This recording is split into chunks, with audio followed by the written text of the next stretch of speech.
Como decíamos, hoy es nuestro día de pesca y vamos a conocer a fondo la pesca uruguaya desde el lado deportivo hasta el industrial, pasando por un poco de comercio, medio ambiente y otras yerbas. Para arrancar nos acompaña Daniel Girardoni, es doctor en Medicina y Tecnología Veterinaria, fue jefe de planta y gerente de planta en diversas empresas pesqueras, pero lo más importante, Girardoni estaba al frente de la Dirección Nacional de Recursos Acuáticos, que es la DINARA, habiendo estado de los dos lados del mostrador, en las empresas y la producción primero y ahora en el gobierno y la regulación.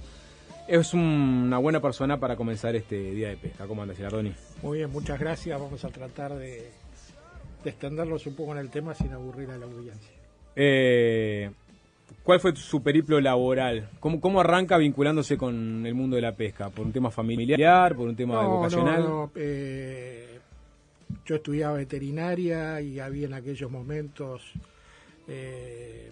plena dictadura e intervención, un instituto que funcionaba muy bien con mucha libertad, que era el Instituto de Investigaciones Pesqueras, liderado por el viejo profesor Víctor Hugo Bartulo, y hacia ahí nos arrimamos, tuvimos nuestra primera experiencia como ayudantes de cátedra para después trabajar en la industria privada durante prácticamente 20 años e ingresar a la administración en el 2005.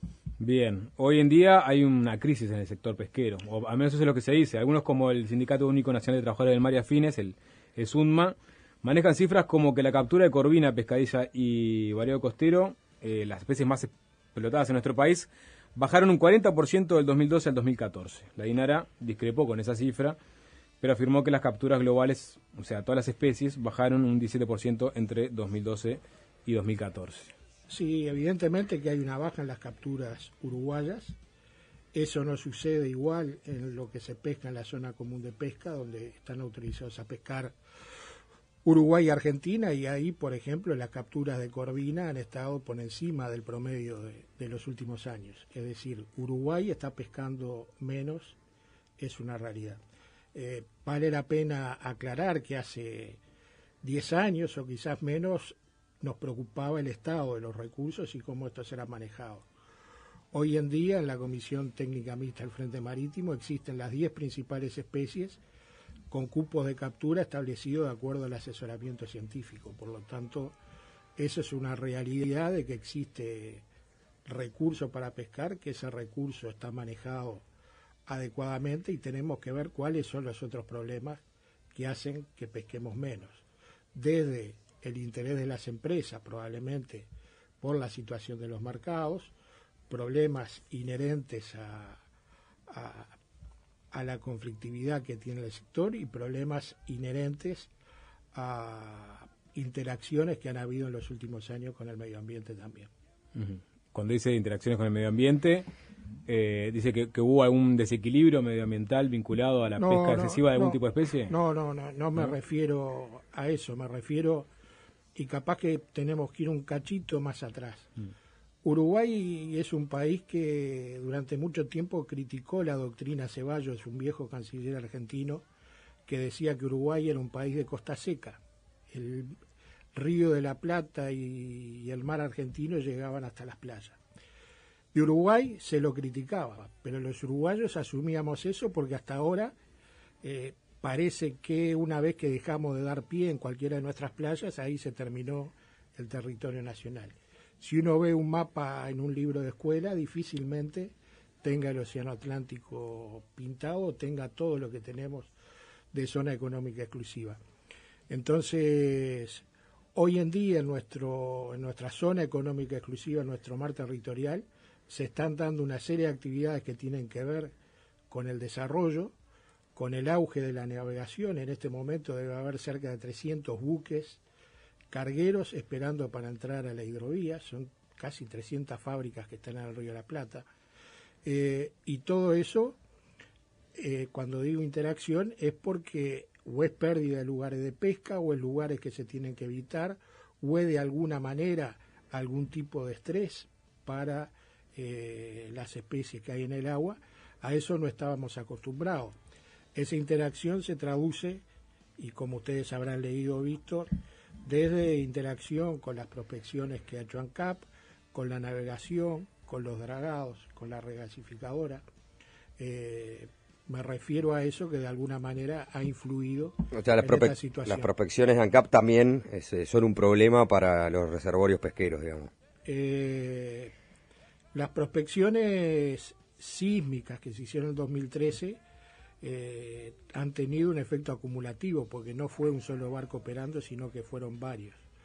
Nosotros tenemos dudas de que haya afectado a algunas especies costeras, porque eso en la bibliografía, la acción de la sísmica tiene un campo limitado a 30 millas de donde está el buque emisor, pero mucho se desconoce y también tiene afectación sobre larvas y peces. Por lo tanto, quienes piensan que la sísmica ha afectado el recurso también tienen su cuota de razón en el tema. El mar territorial uruguayo, en ese mar, ¿también pueden pescar, vamos a decir, los argentinos? Para precisar un poco la terminología, el mar territorial uruguayo son 12 millas. A partir de ahí se extiende la zona económica exclusiva, que va hasta la milla 200. ¿No se iba a ascender hasta 350? Termino esto y voy a las 350. En ese espacio de zona económica exclusiva, junto una parte de nuestra zona económica exclusiva, una buena parte, más una parte de la zona económica exclusiva de Argentina, forman lo que es la zona común de pesca, y en esa zona pueden pescar tantos barcos argentinos como uruguayos. ¿Y de ningún otro país? Y de ningún otro ¿Qué país. pasa cuando otro país quiere ingresar a esa zona a pescar? Cualquiera de los dos países ribereños, Uruguay y Argentina, tienen mecanismos para dar licencia de pesca, pero es algo que normalmente no sucede. Si entran, son barcos que ilegalmente están pescando en la zona. O sea que Uruguay, por ejemplo, no ha otorgado licencias de pesca a otros países. Uruguay ha otorgado en el 2009, 2011 y 2012, si mal no recuerdo, licencia en el 2009 a 4 buques japoneses para pesca atún, y en los otros 2 años a 2 buques japoneses para pesca atún. Pero es totalmente infrecuente que esto ocurra. ¿Y las licencias con qué frecuencia se otorgan? ¿Es una licencia que tiene una validez por cuánto tiempo? Esas licencias tenían validez por 4 meses. Ajá. ¿Y qué le dejan al Estado? Le dejan, en el caso de Japón, en primer lugar, dejó conocimiento sobre su método de pesca, que tenía diferencias con lo que se conocía acá. ¿Iban uruguayos embarcados en estos? Sí, pero el hecho que haya uruguayos embarcados no es todo el ¿Cómo se hace la transferencia de conocimiento? No es el quid de la cuestión. Dejó conocimiento en las especies que se pescaban y en los lugares, especies que normalmente se pueden pescar fuera de las 200 millas, es decir, que haya interés en pescarla dentro de las 200 millas de Uruguay es por la prerrogativa que se da, pero si no, esos mismos pesqueros lo podían capturar afuera. Esos barcos llevaron tripulación uruguaya, capitán, maquinista, 3 marineros y un observador. Y yo creo que la experiencia sirvió para tener conocimientos todos los que participaron, para defender los cupos internacionales que si se pescan se pierden, son cupos dados por comisiones internacionales, y sirvió para hasta el día de hoy tener cooperación con Japón, por ejemplo, reacondicionando, remodelando y teniendo una estación de acuicultura muy moderna en Cabo Polonio. Esa experiencia con Japón además se hizo porque no había uruguayos o empresas nacionales interesadas en invertir en... Pero no pagan un canon, digamos, no pagaron un canon por... Sí, pagaron permiso de pesca de cerca de $100.000 por embarcación por 4 meses. Bien, y que Uruguay, vamos a decir, tiene una industria pesquera que es autosuficiente, o sea que cubre la demanda de su mercado y aparte exporta. Como casi todo lo que produce Uruguay, teniendo en cuenta nuestro tamaño y nuestra población, buena parte se destina a la exportación.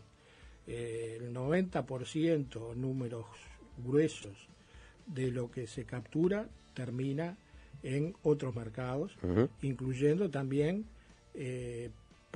materias primas que se importan en admisión temporal y luego son reexportadas. Uruguay tiene una industria que hoy tiene experiencia, tiene tiempo o capacidad ociosa pero además capaz de ingresar a los mercados más exigentes de productos pesqueros.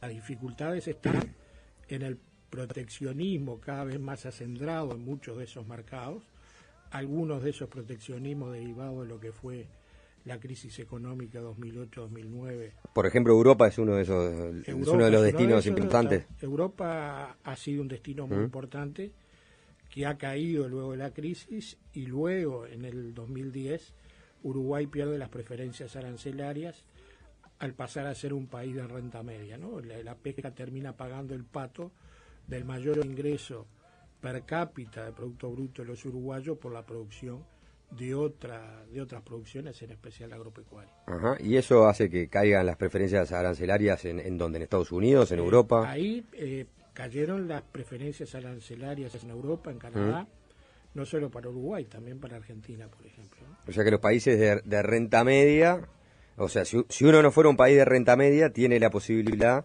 de vender más barato. Tendría la posibilidad de vender más barato. ¿Y qué pasa a la inversa, con los países extranjeros que le venden a Uruguay? ¿Uruguay aplica algún tipo de medida proteccionista en apoyo a los productores locales o los productos locales?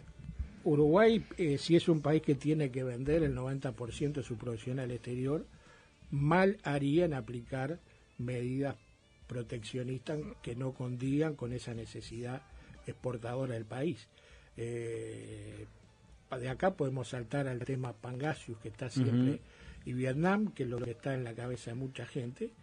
Y, por ejemplo, en el año 2012, 2013, lo mismo que se importó de Vietnam, se exportó a Vietnam en pescado entero, en corvina entera.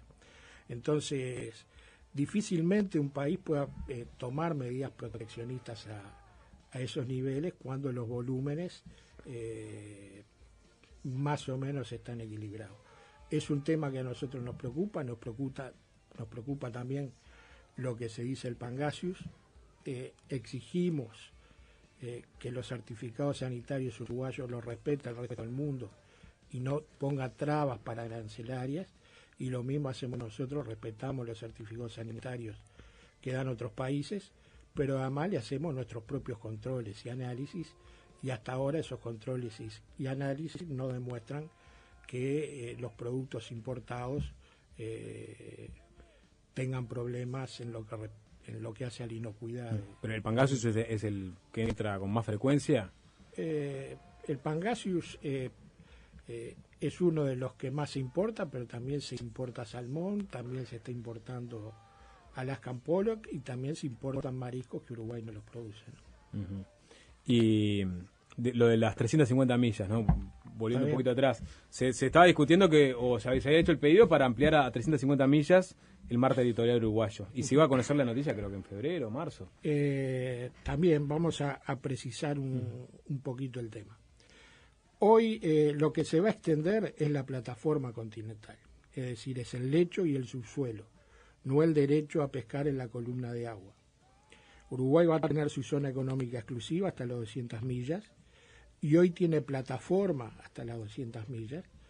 Hoy el territorio sumergido de Uruguay puede ser más o menos el 50% del territorio emergido que todos nosotros conocemos.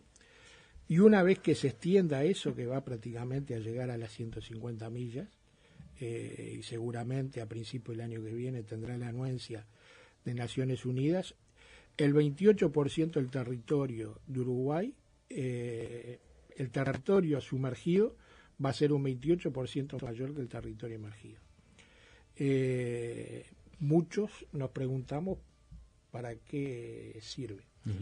Primero, va a haber que investigar mucho. Segundo, el lecho y el subsuelo en general en todo el mundo tiene riquezas que van desde los hidrocarburos, nódulos metálicos, manganeso, hierro, etcétera, muchas veces en estado casi puro, muy fácil de extraer de esas profundidades por su nivel de pureza, pero es para pensar el país a tiempo que no estamos acostumbrados, ¿no? Hoy estamos hablando de pensar el país a 30 años, y esto, la extensión de la plataforma seguramente nos hará tener una economía e ingresos para tiempos mucho más lejanos, ¿no? Estamos hablando de tiempos que no nos imaginamos que el país dure, 100, 200, 300 años. Bien, el 90% de las exportaciones, ¿qué cantidad es en productos congelados? La mayor parte son productos congelados, es decir, la especialización productiva de la pesca en el país está a nivel de productos congelados. A nivel fresco se exporta algún pescado puntual, a nichos. Ahora se ha exportado algo de cherny a Europa, fresco, que tiene un valor realmente importante.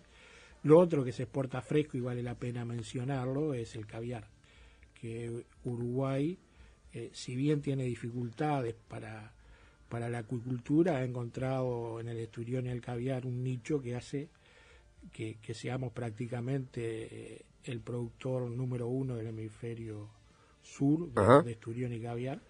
Y seguramente... ¿Y esos emprendimientos dónde están ubicados? Están ubicados en Baigorria y San Gregorio Polanco por el momento. ¿Son esos dos? Son esos dos. Hay un tercero que después de alguna dificultad está recomenzando. ¿Y capitales nacionales o capitales privados, extranjeros? No, es una familia. Capitales nacionales. Y en relación a la exportación, ¿cuánto tiene, por ejemplo, la empresa Fripur de esa parte de la exportación? Digo Fripur porque es una empresa muy visible, muy importante. Está bien, Fripur llegó a tener en los momentos de máxima producción, podemos estar hablando de 2010, 2011, prácticamente un 30% en monto de la exportación. Hoy seguramente esté bastante por debajo de eso. Y es una empresa que se le avisora problemas. El año pasado ingresó a concurso con sus acreedores, es decir, tiene 1.100 empleados. Alguien había rumoreado que en algún momento su dueño había intentado inclusive vendérsela al Estado, ¿no? Debido también a la proximidad que tiene con el presidente Mujica. A nosotros nos consta que en su momento se trató de negociar, pero en especial hacia otros inversores no nacionales, ni al Estado. Pero sí, Fripur es una empresa que está en problemas, está en pleno concurso, ha presentado algún plan de negocios para su salida a los acreedores, pero no vislumbramos una solución fácil, no por las capacidades que la empresa tenga, sino por la situación hoy de los mercados, ¿no? Seguramente la estructura de la producción en el mundo cambió. Hoy China es un gran competidor en la producción de productos tipo retail como los que hacía Fripur, ¿no? Y en ese sentido, ¿cuál es la situación de los pescadores más artesanales, ¿no? Porque uno encuentra que muchos de ellos trabajan en una pesca como para un consumo interno muy mínimo, pero a la vez también nota que muchos pescadores artesanales están en situaciones de pobreza, ¿no? Viviendo en viviendas muy precarias. Evidentemente quedaron por fuera de la pesca industrial y la demanda de trabajo de ellos es muy poca o es muy escasa. Sí, en general ahí debemos diferenciar los pescadores del sur, que principalmente pescan corvina y que en gran medida abastecen a las plantas exportadoras. Hoy yo hablaba de los mercados proteccionistas, un mercado muy importante para la corvina entera como es Nigeria, está aplicando justamente medidas que han enlentecido mucho los negocios, pero de poco a poco se van salvando, y eso probablemente haya afectado a los pescadores artesanales del sur, y están los pescadores del litoral o de los ríos que también producen. A nosotros es un tema central de esta administración de estos 5 años. Pensamos que el desarrollo no tiene que venir solo por pescar más y vender más a las plantas industrializadoras, y por eso la Ley de Pesca del 2013 establece por primera vez mecanismos de participación a todos los niveles en consejos de pesca. esto que es muy corriente en la producción agropecuaria, en la institucionalidad agropecuaria, en la pesca prácticamente no existe, y ya existen 5 consejos locales de pesca artesanal formados y se formarán cerca de 25, donde los propios pescadores junto con DINARA establecerán distintas medidas de manejo sobre el recurso y comercialización, en especial articulados con una ley que salió hace poco, que reserva el 30% de las compras del Estado para productores familiares agropecuarios y pescadores artesanales. Por lo tanto, se viene toda una etapa de formación de organizaciones habilitadas que puedan procesar mínimamente sus productos y volcarlos al mercado interno. A nosotros nos parece que es una de las vías para el desarrollo de estas comunidades. Tenemos un ejemplo en los almejeros de Coronilla y Barralchuí, donde ya hay un grupo que ha instalado una planta para purga de arena de almeja y la está vendiendo directamente a restaurantes en el este. Una cortita, Gilardoni. ¿Se supo qué pasó con aquellos peces muertos que aparecieron en las costas de Río de la Plata? Acá? ¿Qué provocó la muerte? Pues no tenían explicación hasta hace un tiempo, ¿no?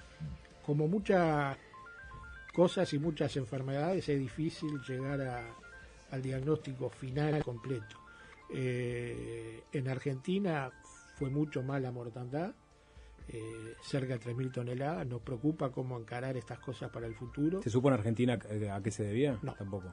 Nosotros emitimos un comunicado para, de alguna manera, transmitir lo que sabíamos y estamos elaborando en estos días el informe final, que va a incluir en algunas cosas, si llegan a tiempo los análisis, ese informe, la prueba del 9 para algunas cosas que decíamos, por ejemplo, que difícilmente sea un caso de contaminación, porque era una sola especie, pero la gente quiere saber si se hizo análisis de algún agroquímico, de algún tóxico, y bueno, nosotros igual mandamos a analizar eso, mandamos a analizar para virus, y una vez que tengamos eso vamos a dar el informe. Muy bien.